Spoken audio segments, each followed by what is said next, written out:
Hello, everyone. I am so happy to have Lane FOBBS with us today. He's an amazing artist from Houston, is it? Mhm. Down here in H-Town. Okay, perfect. He joined us for Oakland Creates 2024 for the first time, and I was so humbled to have someone travel to be in my show. So I wanted to follow up with this interview. I'm going to share my screen and share a little couple of slides. And then jump into the interview. So Lane Fobbs, like I said, tabled with us at Oakland Creates. I'm gonna let you go ahead and introduce yourself. Tell us a little bit about yourself. Well, all of that's basically me. I'm from Houston, Texas. Um, I went to A&M out here, Texas A&M, so I'm born and raised out here. I was working in news, doing all that, so because I like writing and creating stories, and it was at that, I'd always had this thing where it's like I want to say something, I want to say something deeper than just here's a story that happened. I wanted to put a spin on it that really stuck with people, so that was always my energy. So even when I was working all those different stations that's there on the screen, you all can read that. But long story short, news you got to jump around a lot, live a lot of places. I didn't want to do that. Um, so I ended up coming back to Houston. I got married, all that good stuff, all of that.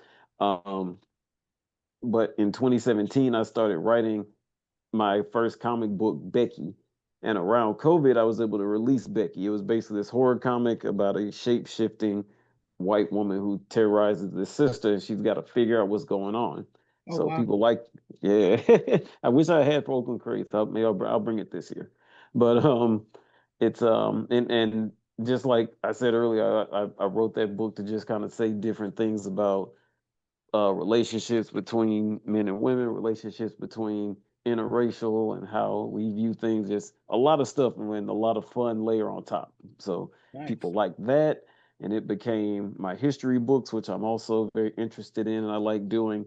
And then it became Kaliko the Cat Wizard, which is my fantasy book. So basically, that's where it is. I ended up going to Oakland Creates because a friend of mine that I went to school with, he ended up getting a job in the Bay Area. And he's out in Oakland, and I'm pretty involved here with the indie comic scene here in Houston with a few people and things like that. Shout out Nice. to Gulf Coast Cosmos, the only black-owned comic book store here in the state of Texas. Wow. Shout out to Byron and those guys. Yes, yes. So tell me a Um, little bit about your new book. Is Kaliko the cat? yes, Kaliko the Cat Wizard. Um, so if you like fantasy, magic, and those type of things, um, that's what Kaliko is. Essentially, these kittens have gone missing, this magical realm, and it's up to these kittens to figure out what's going on, and it Nice. leads them to an ultimate battle with a dog-based army. So it's these cats versus dogs, and on a deeper level, it is the black race leading these other cultures to bring down white supremacy because Wow. we all have a role. And if you look at the book, if you go deeper in the book and in our story, eventually you'll see a scene where the leader of the dogs is talking about how we were wolves, but we're not anymore. We become weak, but now we're gonna take back our place. That's kind of their motivation. Doesn't that kind of sounds like Mecca? That's who they are. Wow. And it's up to these people. And really, it's always our younger generations that's gonna do it to stop it. That's impressive. That's wild. And so I do have a series of questions. I'll stop sharing my screen, and just go from there and ask you a few questions. You already explained a little bit about growing up in Houston. I guess my next question would be, was there one major life event that made you jump into art or inspired your art from, your childhood? Man, so a lot of Texas is a lot about you know, physical athletes and we value PE and all of that. That was not my forte. Okay. I remember the one thing that I did well was write. They give you this writing test, or at least when I was younger, they would. And I scored a perfect score on it. You could write about pretty much whatever you wanted to. It just had to be effective. And then that was one moment. And then there was another time in high school, kind of same situation. The one time that I remember just being applauded. It was crazy. The assignment in our speech class was to create a radio production. So I got some of the like roughest kids that we had in the class, and we put out something hot. We put out some hot shit. Nice. And yeah, I remember they clapped for us after that. And just to be able to bring people together to put something like that, that really was a good feeling. And so those were two moments that really brought me to where I am and just kind of my mission as well. Because even with writing now, I still like bringing in other people and saying, "Hey, you could do this. Let me show you. Let me give you some concepts." You know.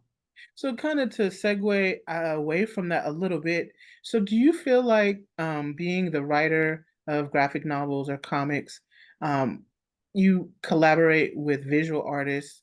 Do you feel like that is something that enhances your writing, or you feel like you work more in tandem with a visual artist? I've always wondered about that because I do Mhm, write and draw my own things. mhm. Like I have done art for people who've written other stories, but I've that's like on a rare occasion when I do freelance type things.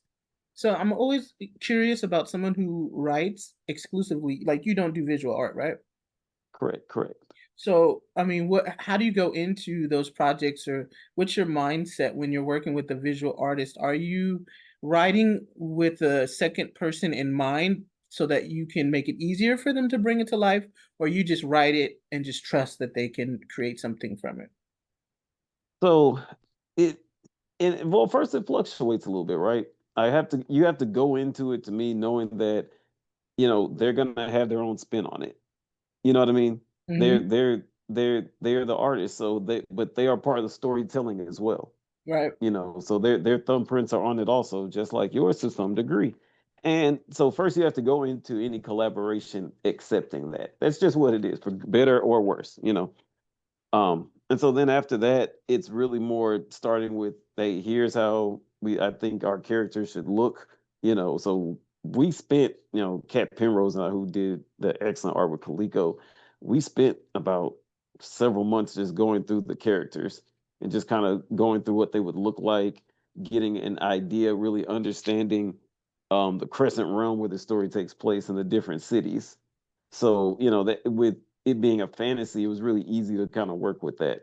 But even with my Becky story, which is also collaboration, um, I try to do that. Where that story takes place in a fictional city, suburb here in Texas. So I tell them that. I give them the history of each location and things like that. Wow. So there's lore behind everything, and that just comes from me just taking the time to put these stories together. So once we kind of have an mutual understanding of what it should be and feel like, then it's really just about storyboarding. I have the storyboards in my head, just from reading, different comics, different mangas and things. I kind of know how I want it to be outlined, because one thing that I was always told to do, at least, you got to, study the manga you read, study the comics you read, but how do they panel it to make it effective? How do you get them to turn the page and things like that? Right. Don't don't put too many words in a panel. So, I understand those concepts. I've just got a shaky hand. And so it's with my artist, with Kat. I'll storyboard it out. I'll position the characters. I'll label each one, and I'll give them to her. She'll bring back a rough sketch, about 1 or 2 pages, and we'll go from there until those pages are finalized. Then we'll move to the next ones, and it's kind of broken down scene by scene. So if each book probably has about 5 to 6 different scenes, we That's break amazing. it down. We That's break it down amazing. like that. Sometimes having too much freedom for an artist is hard, rather than just having a set of parameters. Because I do that for myself. Like I don't do thumbnails, but I do have like, okay, this is the outline, this is the bullet points I want to hit. And so yeah, that's really cool to think about. I in the future I've kind of thought about working with a writer. Oh, it is so hard to give up that part of the art form, right? It's for me. Right. Um, but yeah, I one day, because I'm gonna hopefully, knock on wood, work on another horror comic. Right now I'm working with zombies, Woo! and so I want to do vampires next.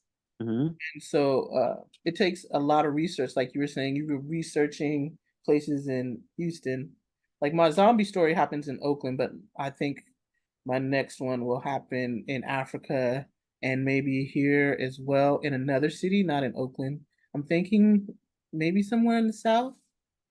Uh, so I don't know. That takes a lot of research. That takes a lot of research and travel.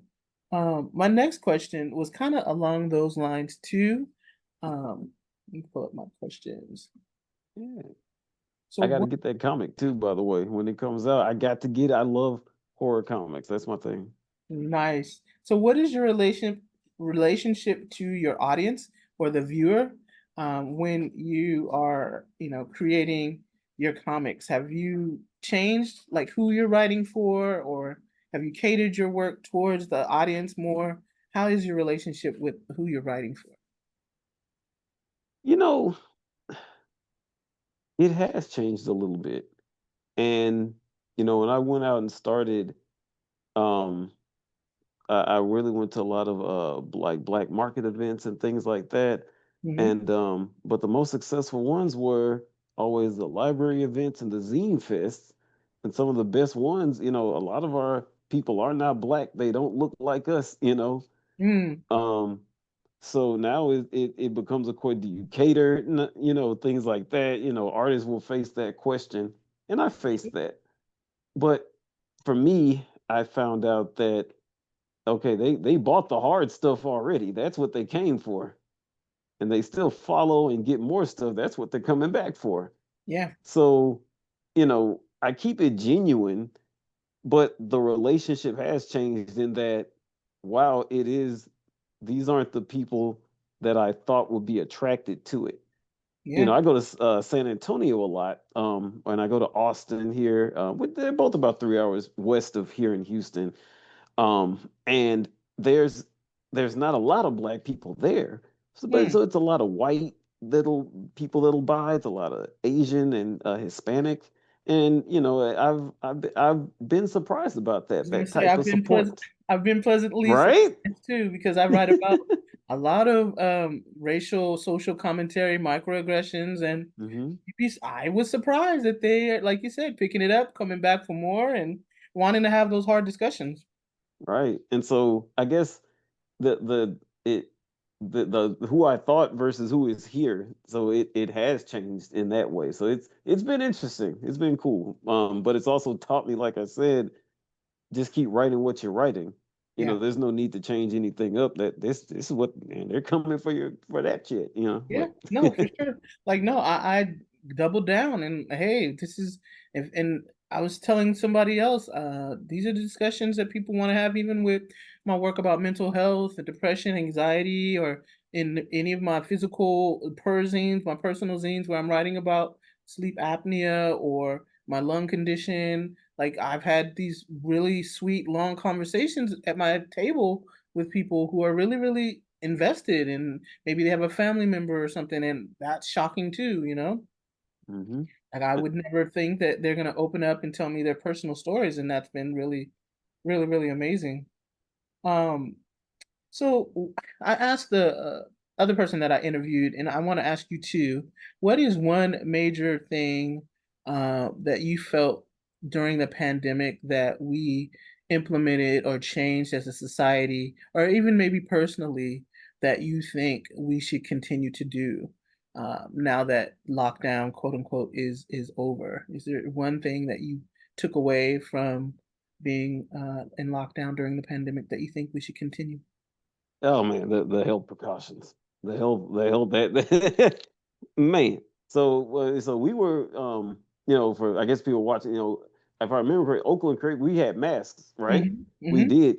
Yeah, you the stuff you all would see down here. When I was happy with that, and I just thought the whole time, just like God bless all of you. If you all were down here like that, but I say that to say that's what needs to come back, especially here in Houston. Like those just awareness of being healthy because it's already more stuff coming back. They've talked about in West Texas that um, oh, something was coming, measles. Measles. Like, Yeah. like it's freaking 1950s, and of course, the people we got in the office, right now, they're telling you, "Hey, everything's okay." Like, no, no, Whoa. that energy needs to come back where we want to be healthy and, wanting to be around each other in a positive way Yeah, because people missed that. People missed that, and when we got back, it was a lot of happy energy and things like that. I think that needs to come back yeah, as well. A little bit of it's gone away. Um, we need to remember how we didn't have that. So we yeah, need to responsibly want to be around each other in a positive way. I think that's what needs to come back. yeah. Someone I know just got COVID, and it's not. It's scary.